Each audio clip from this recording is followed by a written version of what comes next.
नमस्कार। भारत के लोग दुनिया में कहीं भी हो, उनका दिल हमेशा हिंदुस्तान के लिए ही धड़कता है, क्योंकि उनकी जड़ें हिंदुस्तान से ही जुड़ी होती हैं। और यही वजह है कि भाई जब भी भारत के लिए कोई गौरवशाली पल आता है तो विदेश में बसे हिंदुस्तानी भी गर्व करने का मौका नहीं चूकते। अभी हाल ही में जब ओलंपिक में भारतीय एथलीट ने मेडल जीता तो इस जीत की गूंज न सिर्फ हिंदुस्तान में सुनाई दी, बल्कि यूएई में बसे हिंदुस्तानियों का भी सीना गर्व से चौड़ा हो गया। तभी तो 41 साल बाद हॉकी में भारत को ओलंपिक मेडल दिलाने में अहम भूमिका निभाने वाले भारत की दीवार पी श्रीजेश के लिए यूएई के एक बिजनेसमैन ने इनाम का ऐलान किया है। दरअसल 5 अगस्त को ब्रॉन्ज मेडल के लिए जर्मनी के खिलाफ हुए मुकाबले में भारतीय हॉकी टीम ने जबरदस्त खेल दिखाते हुए ये मुकाबला 5-4 से अपने नाम कर लिया था और ये मुकाबला जीतने के साथ ही भारत ने इतिहास भी रच दिया था। देखिए, 1980 के बाद पहली बार हॉकी में भारत कोई ओलंपिक मेडल जीत सका। इसके साथ इससे आप ये समझ सकते हैं कि भाई भारत के लिए जीत कितनी अहम थी। इस जीत में गोलकीपर पी श्रीजेश ने भी अहम भूमिका निभाई थी, जो किसी दीवार की तरह जर्मनी के हर गोल को बचा रहे थे। तो गोल पोस्ट पर दीवार की तरह विरोधी जर्मनी के हर गोल को रोक रहे पी श्रीजेश की पूरी दुनिया दीवानी हो गई थी। यहाँ तक कि यूएई में वीपीएस हेल्थ केयर चला रहे भारतीय बिजनेसमैन शमशेर वालील भी उनके फैन हो गए। यूएई में कई बड़े बड़े हॉस्पिटल्स खड़े कर देने वाले वीपीएस हेल्थ केयर के अध्यक्ष और प्रबंध निदेशक शमशेर वालील ने हिंदुस्तानी गोलकीपर पी श्रीजेश का खेल देखकर उनके नाम 1 करोड़ का ऐलान कर दिया है। शमशेर वालील ने भी पी श्रीजेश की तारीफ करते हुए कहा कि भाई ओलंपिक में अपने उत्कृष्ट प्रदर्शन के माध्यम से श्रीजेश ने दुनिया भर के भारतीयों को खुशी दी है। एक मलयाली साथी के रूप में मुझे उनकी उपलब्धि पर बहुत गर्व है। उनके प्रयासों के लिए धन्यवाद। हॉकी में रुचि को नवीनीकृत किया गया है और उनका प्रदर्शन साथ ही साथ पूरी भारतीय हॉकी टीम देश के सैकड़ों युवाओं के लिए प्रोत्साहन का काम करेगी। हमें उनके लिए 1 करोड़ रुपए नगद पुरस्कार का ऐलान करते हुए प्रसन्नता हो रही है।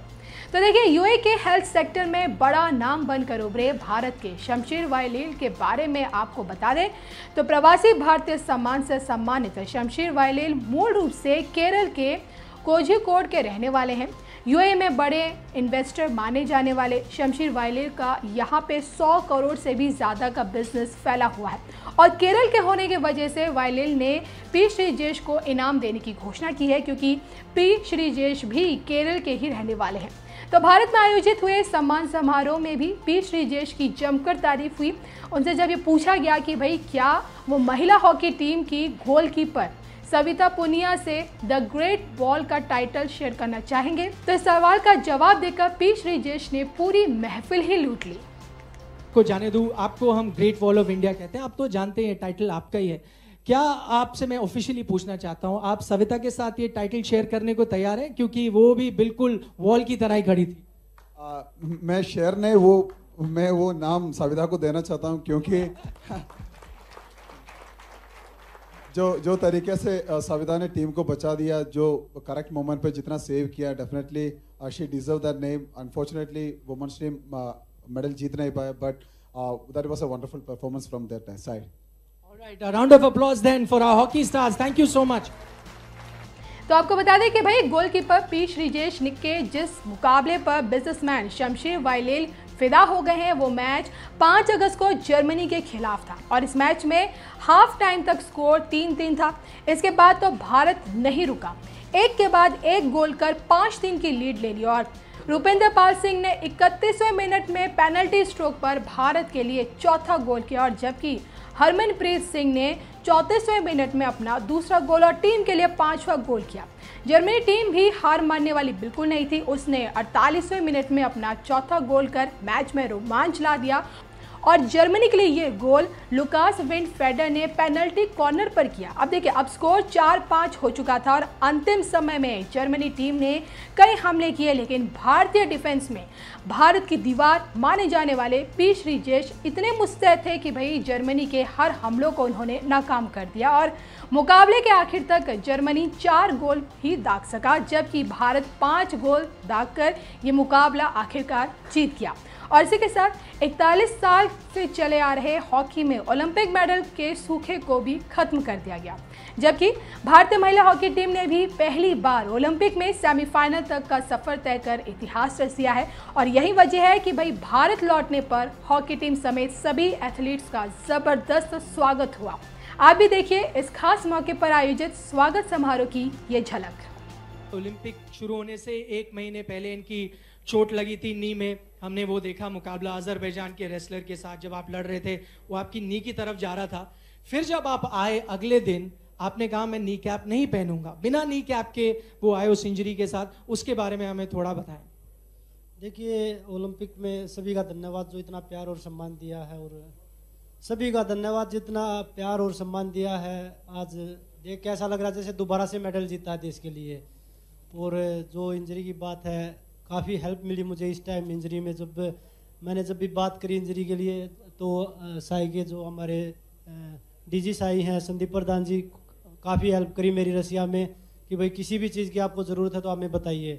लगातार डॉक्टरों के टच में रहे, तो इसका मैं बहुत बहुत धन्यवाद करता हूँ अपनी तरफ से। और ये था कि भाई लास्ट बाउट थी मेरी, पहले तो मैं रिस्क नहीं ले सकता था। फिजियो बोले कि भाई आप टेप के साथ खेलो, तो उसमें सामने वाला ये नहीं देखेगा, सामने वाला भी मेडल के लिए आता है कि भाई हमें मेडल जीतना है, तो वो ये नहीं देखता कि भाई सामने वाले को इंजरी है, वो हमारी बाउट है। तो मैंने यही सोचा लास्ट बाउट है, अगर टूट भी जाएगा तो कोई नहीं, उसके बाद रेस्ट कर लेंगे, पर ये लास्ट बाउट है और ये ज़िंदगी बदल सकती है, तो इसलिए मैंने अपनी तरफ से बेस्ट करने की कोशिश करी। Thank you so much for that Bajrang, thank you. सबसे पहले तो जानना चाहूँगा, वहाँ पे आपको थोड़ा बहुत आइडिया हुआ होगा कि कैसे लोग खुश हो रहे हैं इंडिया में, लेकिन असली फील आपने जब यहाँ लैंड किया तब क्या होगा, उसके बारे में कुछ बताएं। बहुत अच्छा लग रहा है इंडिया आके। वहाँ पे तो पता तो था ही कि इंडिया के लोग बहुत खुश है, हम लोगों ने मेडल लिया। और इंडिया आके मतलब इतना अच्छा लग रहा है, सबका इतना प्यार है, और हम लोग मेडल इंडिया के लिए लेके आ रहे हैं, सब कितना इंडिया के लिए मतलब शेयर कर रहा है, तो बहुत अच्छा लग रहा है। लेकिन हमारा बस यही कोशिश रहेगा कि आगे भी ऐसे देश के लिए मेडल लाते रहूं और देश का नाम रोशन करते रहूं। जब आप सेमीफाइनल में पहुंचे थे, उससे पहले आपने बोला था आपका पूरा फोकस गोल्ड की तरफ होगा। मैं ये जानना चाहता हूं, वो जो 2 या 3 दिन बीते थे बिफोर या सेमीफाइनल, तब वो दिन कैसे बीते, क्या चीज़ों के बारे में आप सोच रहे थे? बस मैं यही सोच रही थी कि मुझे गोल्ड ही जीतना है, मुझे इंडिया को गोल्ड ही देना है। उस टाइम पे मैंने कुछ भी नहीं सोचा था कि मेडल मिल गया, ये भी नहीं सोचा था, बस मुझे गोल्ड ही चाहिए था, यही सोचा था। और आगे भी मेरा यही कोशिश रहेगी कि पेरिस ओलंपिक में मैं गोल्ड मेडल ही इंडिया को दिलाऊं। सबसे पहले वो सभी को नमस्ते, और आप सभी को बहुत बहुत धन्यवाद कि आपने बहुत सपोर्ट किया। और मैं सबसे पहले तो ये दिखाना चाहूँगा, गोल्ड मेडल ये मेरा नहीं, पूरे इंडिया का है। और मैं उस दिन से ही अपनी जेब में लेके घूम रहा हूँ मेडल को।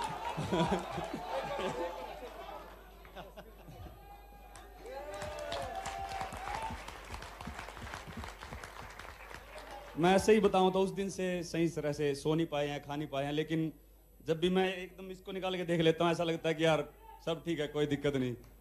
और मैं ये बताना चाहूँगा कि मेहनत तो अच्छी हुई थी, लेकिन कहीं ना कहीं ये था मन में कि यार बहुत तगड़े कॉम्पिटिटर है हमारे, और मेरी वर्ल्ड रैंकिंग 4 चल रही थी, और कंपटीशन बहुत ज़बरदस्त था वहाँ पे। लेकिन क्वालिफिकेशन राउंड में जैसी थ्रो लगी, और उसके बाद मुझे लगा कि नहीं, ये मेरे लाइफ का सबसे जो तगड़ा मौका है ओलंपिक्स, और ये मैं नहीं छोड़ूंगा। और मुझे लगता है कि अपोनेंट को देख के और कॉम्पिटिटर को देख के कभी भी घबराना नहीं चाहिए, और ये मैंने एक्सपीरियंस किया है मेरे पहले ओलंपिक में, क्योंकि इतना अच्छा कंपटीशन होने के बावजूद भी और इतने अच्छे एथलीट होने के बावजूद भी हमने गोल्ड जीता है। तो मुझे लगता है कि बस अपना 100% दो और किसी से घबराओ मत। एक चीज बताएं, वो जो आपने दूसरा थ्रो फेंका है और उसके बाद जो सेलिब्रेशन करी है, पता था आपको ये बेस्ट गया है थ्रो? बिल्कुल जी, वो जो शरीर का एफर्ट लगता है तो पता लग जाता है कि हाँ ये थ्रो कुछ अलग है, और मुझे लगा था कि ये मेरा पर्सनल बेस्ट थ्रो है, लेकिन वो थोड़ा उससे कम था। और बस वो फील हो जाता है। और फिर उसके बाद जो अगले दिन सुबह फील हुआ कमर में, शोल्डर में, एल्बो में, तो वो पर वही है कि अपने पास मेडल है तो ऐसा लगता है कि कोई बात नहीं, अब चाहे इंजरी हो जाती तो उसको भी देख लेते। एक सवाल इससे पहले मैं आपको जाने दूं, पहले ये बताइए, ये आप ये चोटें लगी या होली खेल के? देखो चोटें थोड़ी बहुत तो हैं, गेम है हमारा, रेसलिंग ऐसा गेम है, थोड़ा बहुत इसमें होता रहता है। अच्छा, एक इंस्पिरेशनल स्टोरी थोड़े हमारे दर्शकों को आप बताएं। वो ये कि जब आपने रेसलिंग की शुरुआत की, मैं कहीं पढ़ रहा था, तो शुरुआती 4-5 साल इतने अच्छे नहीं रहे, इतने आप परफॉर्म नहीं करते थे, फिर आप पता चला आयरन डेफिशिएंसी है, वो आपने इंप्रूव करी, उसके बाद से कोई भी रवि दहिया को रोक नहीं पाया रेसलिंग मैट में, उसके बारे में थोड़ा हमें बताएंगे? देखो जी, स्टार्टिंग हमारी होती है ना जो बहुत ग्राउंड लेवल पे होती है, तो गांव में शुरू की, बिल्कुल गांव से थी, और उसमें मतलब बहुत मिट्टी से थी। उसके बाद हम दिल्ली आ गए स्टेडियम में, तो देखा अपने सामने, बड़े बड़े चैंपियनों को अपने सामने देखा। बिल्कुल 2008 में जब मैं आया था शुरुआत में, तो सुशील कुमार का मेडल आया था, 2012 में योगेश दत्त और सुशील दोनों का आया, तो उनका मेडल था मेरे सामने, तो मैं भी देखता था कि इनका इतना सम्मान मिलता है, तो बहुत खुशी होती थी देख के, भाई मेरे को भी ऐसा करना, अगर मैं ऐसा करता हूँ तो देखो कितना सम्मान मिलेगा। इनको देख देख के मैं आगे बढ़ा और मैं आज यहाँ खड़ा हूँ। आप सबको बहुत बहुत धन्यवाद देना चाहता हूँ कि आप मेरे साथ जुड़े। बहुत बहुत धन्यवाद सबका।